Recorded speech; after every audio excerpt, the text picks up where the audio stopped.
예, 합당 일주일 만에 낙준 갈등이라고 제목을 달아봤습니다. 이 개혁신당의 내홍이 좀처럼 봉합이 안 되고 있습니다. 이낙연 대표 측 인사인 김종민 최고위원이 이준석 대표를 겨냥해서 초심으로 돌아가라 이렇게 직격했습니다. 우리 윤석열 대통령하고 이재명 대표가 자기하고 생각 다른 사람들 몰아낼 때 동원했던 명분들이 뭡니까? 다 당원들 얘기했어요. 지지자 얘기했습니다. 이런 잘못된 행태를 우리가 따라해서는 안 되지 않냐. 문제가 있는 사람을 처벌하거나 배제하려면 절차대로 해야 민주주의죠. 이준석 대표도 국힘에서 대표할 때 윤석열 사천 맞겠다 그랬잖아요. 그때 초심으로 돌아가야 됩니다. 예, 설주환 변호사님. 자, 김종민 최고위원과 김용남 정책위 의장, 이준석 대표는 초심으로 좀 돌아가라. 하지만 여기서는 야, 이견 못 좁히면 어차피 다수결로 하는 거야. 최고위에서 의결할 거야. 라고 이제 했어요. 이게 무슨 얘기냐면 결국 인사 얘기인데 배복주 전 정의당 부대표 얘기죠. 여기가 개혁신당에 참여하게 하면서 이준석 대표의 지지자들이 전장현과 관련 있는 인사가 왜 이곳으로 들어오느냐. 나 우리 못 받는다. 여기 들어오는 거는 최고의 의결로 할 거야. 했더니 아니 민주주의 정당에서 누구를 받고 안 받고 이게 말이 되냐라고 지금 또 이낙연 대표 측에서 반발하고 있어요. 이거 해결이 될까요?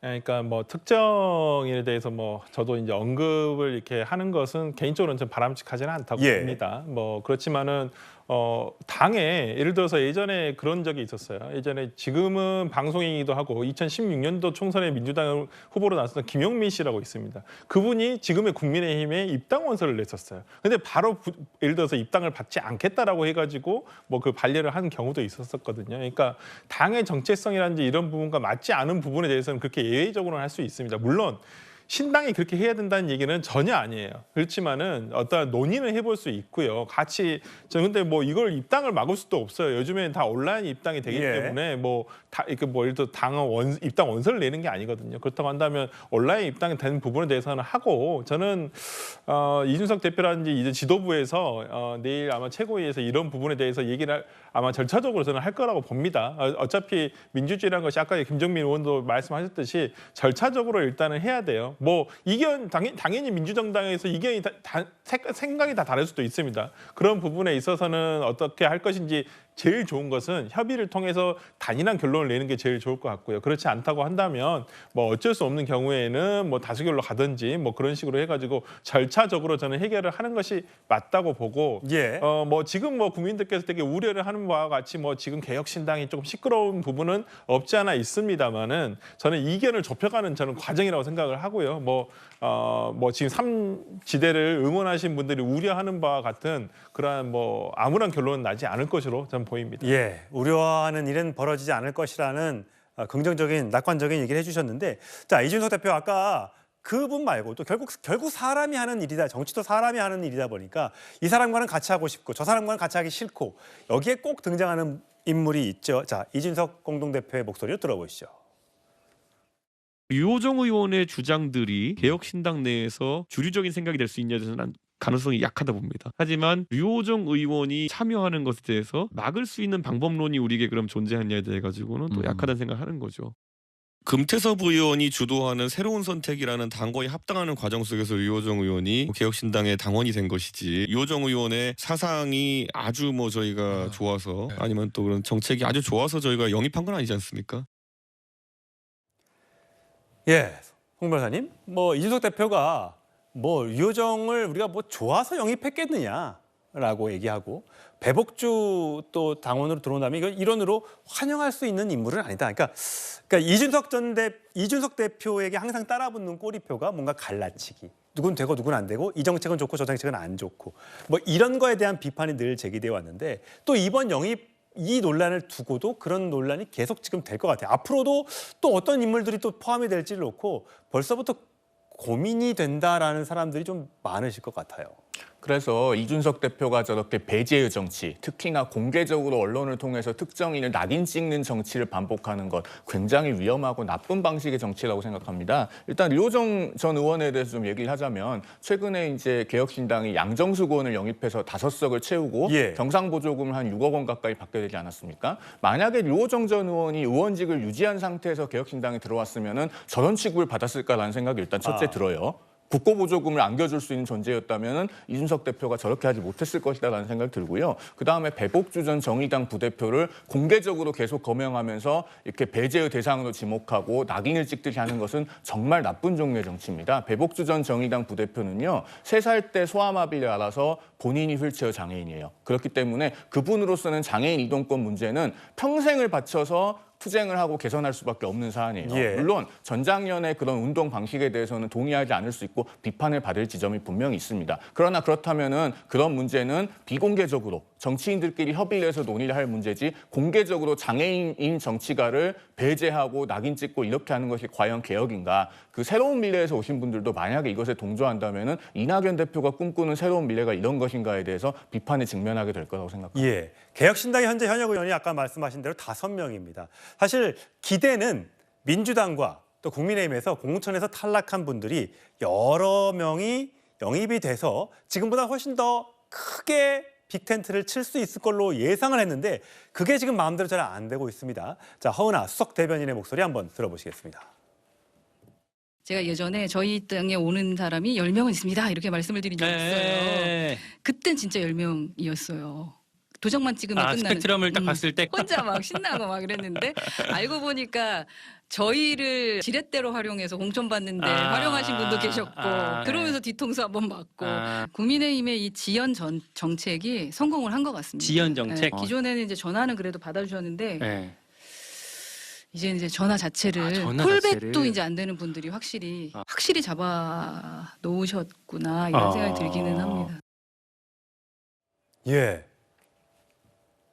콜백도 안 온다고 합니다. 이게 사실 많이 그 떨어진 분들이 이렇게 뭐 시쳇말로 뭐 이삭 죽기를 할 것이다라고 했었는데 좀 이런 상황이면 뭐 전략이 진짜 있을 수도 있겠습니다. 민주당이나 국민의힘이나 논란이 될 만한 사람들의 공천을 뒤로 늦추면서 뭐 2월 말 3월 초 되면 그분이 가봐야 큰 효과를 못 거둔다 이런 뜻인 것 같아요. 그렇습니다. 그러니까 지금 보면은 국민의힘 같은 경우에는 지금 현역 컷오프가 한 명도 없어요. 예. 비례만 다만 이제 이제 출마가 안 그렇죠. 되는 걸로 그렇게 예. 이제 나왔고, 그러니까 지금 비례는 뭐 탈당해서 나가는 순간 바로 이제 의원직 제명이니까 그렇죠. 아무 역할이 안 되는 거고, 지금 민주당에서 설 직전부터 설 연휴에 20% 컷오프 발표한다는데 아직도 오늘 발표 안 됐어요. 제가 보기에 다음 주도 발표할지 안 할지 모르겠습니다.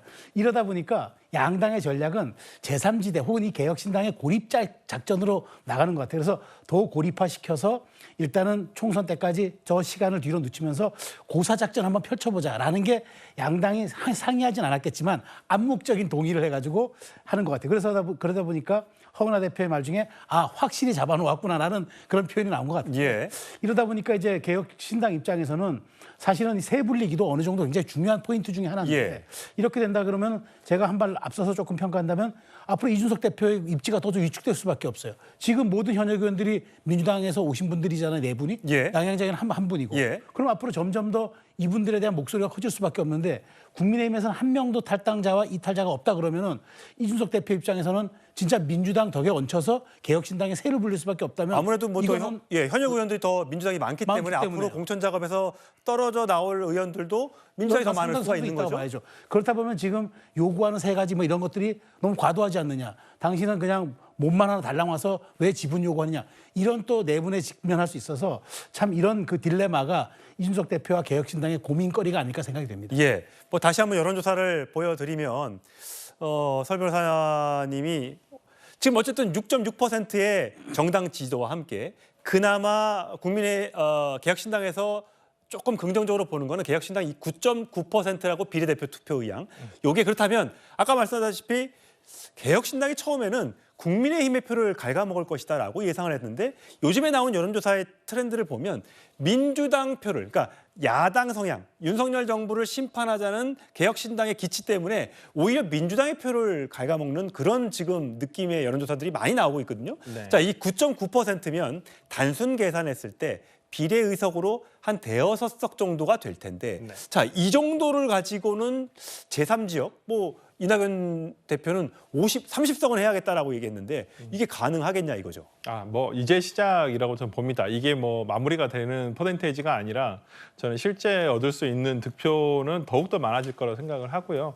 뭐 가장 좋은 건 저 개인적으로는 양당이 과반수를 차지하지 못하면서 어떤 제 개혁신당이 어찌 보면 그 거중 조정을 할 수 있는 의석수 보통 50석 정도를 가지고 있다고 한다면 어찌 보면 합리적인 의정 활동을 할 수 있게끔 또 의회 구성이 될 수 있게끔 될 수 있다고 보거든요. 저는 그런 면에서라면 지금은 어찌 보면 민주당이 그러니까 중도층에서 약간 좀 밀리고 있어요. 지금 최근에 어떤 지지율이 하락과 겹쳐져서 저는 오히려 국민의힘에서 약간은 지금 긍정적인 뭐 최근에 어찌 보면 상승세거든요. 그렇다고 한다면 이 부분이 아직 개혁신당의 지지율로 넘어오지는 않은 것 같습니다. 근데 왜냐하면 이거 같아요. 국민들이 여야 싸우고 친윤 비윤 싸우고 친명 비명 싸우고 친문 싸우고 뭐 이런 것들이 질려서 네. 그래 삼지대는 좀 다르겠지 했는데 싸우고 있는 거잖아요. 네. 이 모습에 지금 지친 것 같아요. 싸우는 게 아니라 의견 조정을 하고 있는 것이다. 저는 그렇게 말씀드리고 싶고요. 뭐 이제 조만간에 아마 의견 조정이 끝나면 앞으로 정말 그 기대를 가질 수 있을 만한